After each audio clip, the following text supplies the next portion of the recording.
so I got the audio of it. So I went and took a picture with Jim to make sure that I actually had something. Now, Okay. Alakazam. Are you going to be in on it too? Oh yeah. Okay, Oh, good. yeah. No. Done with all of Yeah, you won't have to do this alone. Good. All right. One box yesterday, one box is now. This is the third box. Just wait just a little bit. And my stuff All right. So when we talk, I'm going to look at you. Okay, that's totally fine, man. Just you can ignore the camera. Really? See, there it goes. It's recording, as far as I know. Anyway, Maniacs, we're still here at MegaCon 2023, and with me is another legend, Mr. Andy Kubert. Nice to meet you, sir. Nice to meet you too. Like I said before we started, I talked to your brother Adam like way back in 2007. Did a great interview with him. I bumped into your dad at Boston Comic Con in 2011. Yeah, he wasn't even supposed to be there that day, and I got a chance to talk to him. So you are actually the only Kubert that I haven't gotten a chance to talk to, man. I really don't do that many shows. Well, I appreciate you doing this, I'm busy, and my off days I like to be off. So. Oh yeah. Take a day off, absolutely. So obviously you've got a family pedigree. What was the point where you really decided that, comics is what I want to do for a living? Because, you could have done anything.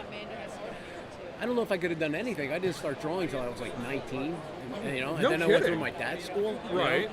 And the idea was that when I went through his school, I was going to go and work in the office. Ah, okay. I was going to go through the school for a year and just figure out what it was about. So going through it for a year and being around everybody else, I was into comics and drawing and the art. It just was kind of infectious, and it kind of got me. So I got bit by the bug, and I just stuck with it. Yeah, kind of like being in a bullpen environment. You see all the creativity around Inspires. That's exactly what happened. That's fantastic. Yeah. Growing up, did you read comics? Oh yeah, all the time. What was No your favorite? Marvels, because we didn't go to a comic stores or anything. And Right. since my dad worked for DC and he's an editor at DC, course. he's a bring home DC comics. Oh, okay. Yeah. So and they were all over the place. Comics. We had Yeah. bedrooms, bathrooms. They were all over. That's amazing. I mean, just growing up with that wealth of just knowledge and information, just all those stories to pick from, man.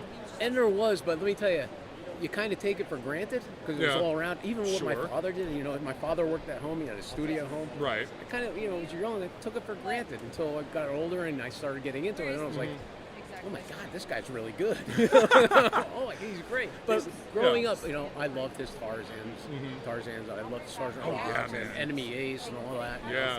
He was Some awesome. classics. Loved reading his stuff. So, biggest artistic inspiration, you would say? I mean, aside from your dad. I got to say my dad. Yeah. Anybody else? Yes, actually, going through the school, I would actually talk to my father, who was a good one to look at. Yeah. And he goes, look at the people that I looked at, which was Alex Raymond, Al Foster, Yes. Russ Heath, Alex Toth, all Toth. the older Toth were awesome. And they're the ones I looked at along with my father. Stuff Neil Adams I looked at. Oh, of course. You know? Yeah. Go look at the inspiration for your inspiration. Right. Yeah. Amazing. Because Amazing. they actually found a lot of shortcuts, because they were so good at drawing, and they figured out not shortcuts, but how to interpret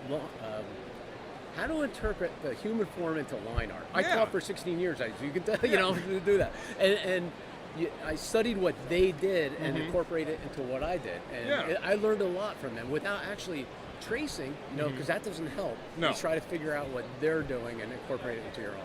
Yeah, no sense in reinventing the wheel. You might as well learn from those that came before you. That's exactly right. Yeah. That's a good way of putting it. Thank you. The comics have been a part of my life ever since I was a kid. My dad got me into comics when I was 3 years old. Spider-Man, Batman, and the Fantastic Four. I couldn't even read them, right? My mom was teaching me how to read with flashcards, and I was very motivated because I wanted to know what they were saying. I distinctly remember the veil being lifted and understanding what was happening in comics. And then, I've always drawn and I've doodled and whatnot, but just the inspiration of seeing all these different artists takes on my favorite characters. It's inspiring, and it led to a lifelong love of reading. Speaking of reading, aside from the Tarzan books and whatnot, is there anything recent that you've really enjoyed reading, or do you get a chance to read anymore? Not that much. I didn't think so. No, not that I didn't much. think so. Yeah. I try to keep up with a lot of stuff, Yeah. but some of it goes in one eye, not the other. So it's hard, and you put me on a spot, and I'm just I know. a blank. Listen, I do this. I do this to all of my guests. I usually do a lot of online interviews. Yeah. Because I like to ask the hard-hitting questions. Yeah. So what are you reading? I don't know exactly. what to say. I mean, I would probably do the same thing if somebody asked me right now. I mean, I'm reading a lot of William Gibson novels, you know, not necessarily comics right now. I like streaming a lot of TV. Yeah, I listen to a lot of YouTube videos, you know, stories on YouTube. I do too. As I work, I do. So what are you currently working on right now? What is the big thing for you? Honestly, I can't say. Okay. I am under contract. Okay. I cannot say. All But right. it's It's something big, though. Yes, it will be. Nice. Yeah, And, it really is. Can you kind of give a ballpark figure of when we might be hearing something about that? Or It's moving very slow. It's a lot of work. I mean, I big don't projects know. take Hope time. maybe this year, maybe Okay. beginning of next year. So. Okay, something Yeah. cool. Excellent. Yeah. Anything? Is there? You've worked on a plethora of characters, I like the did. entire spectrum. Is Yeah. there one character that you've never worked on that you have always wanted to work on? Not really. Hey. Oh, you know what? Well, no. Okay. When I first started out, Yeah. okay, I drew Sergeant Rock. Yeah. Before they, it wasn't our army, or it was just Sergeant Rock at the time. Before it got canceled. Okay? Right. It was selling really bad, and they gave me a shot. But that was my first work. Yeah. Now I would like to have someday another chance at it. I don't know if it's Okay. ever going to happen, but I would love to do that. Yeah, be able to go back to what helps you get your start Yeah. and show the growth and progression. Because Yes. seriously, you have done nothing but get better over the years. Thank you. know, I look because I have the old X-Men stuff that you did, and I absolutely love it. Thanks. But to see the progression and I can still tell it's you. You know, I can still tell it's you, Yeah. but just the progression, like you and your brother have both just gotten amazingly good over the Thank years, you. man. Seriously. Thanks. Uh, It's been great. It's been actually a storybook career, you know. It really has. Yeah. It's been No, great. I'm always happy to see you guys still working because you know a lot of the pros I grew up with, they're no longer doing comics. You know, they've moved on to TV and animation and whatnot just because it seems to be more lucrative. But it always warms my heart to see you guys, to see the Kubert name, you know, still on a comic book. You know, Well, I don't know how to do anything else. You know, Hey man, no other so option. comics are stuck with me. do it or die, right? That's it. The only thing is when you get older, you know, you get a little slower, and you Yeah. know, I can't crank out monthlies or anywhere near it. You know? Right. So Well, I mean, you're more refined now. You know, you've I'm got more refined. Yeah, And that's it's the way hard to to it's hard to place that butt in that chair 24/7. It Oh, might be yeah. only 12 hours a day instead of 24. You know. Yeah. Just Well, a I mean, you little got less. to take care of yourself, man. Got to have to. If you had a bit of advice for someone trying to break into the comics industry, either as an artist or a writer, what would it be? Don't give up. You're going to get slapped down, slapped back. You're going to get not called names, but you know, Yeah. it's not going to be pleasant what you have to go through. Do not give up. Don't give up. Beautiful. If you love it, if you're going to get into, you want it bad enough, just keep pressing. Because once you give up, it's over and go do Yeah. something else. Absolutely. And one last question: what is your process? Are you still doing all traditional, or do you do a little bit of digital, like digital penciling, digital drawing, digital inking, anything like that? I do all my layouts on my roughs on an iPad Pro. Okay. Through Procreate. Okay, yeah. You know, so I could. I mean, you can make corrections, make things bigger, smaller, Exactly. a lot easier. I used to do them full size, you know, 11 by 17. You my should do roughs. your roughs up until Wow. I did Dark Knight, and then my wife got me iPad Pro, and I got into it.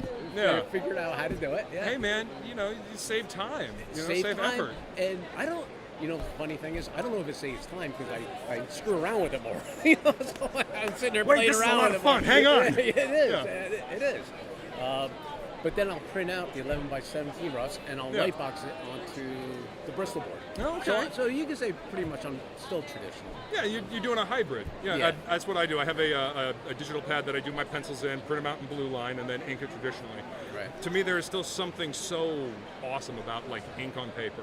You know, the sound and the feel of the You nib. you going get the ink on you, you know, the pencil grind. Yeah. I feel like I did something at the end of the day when I got to Yeah. go wash my hands. Yeah. You know what I mean? Every once in a while, you know, I'll scan stuff back in Yeah. and put it back into Procreate Yeah. and recheck things, make sure, you know, the eyes match up, all this Oh, kind yeah. of stuff. And I'll maybe tweak it and move it in Yeah. Procreate, but that's about it. You know, Yeah, that's about all I mean do. that's it's a tool. You know, Yeah. you use it as appropriately. Yeah.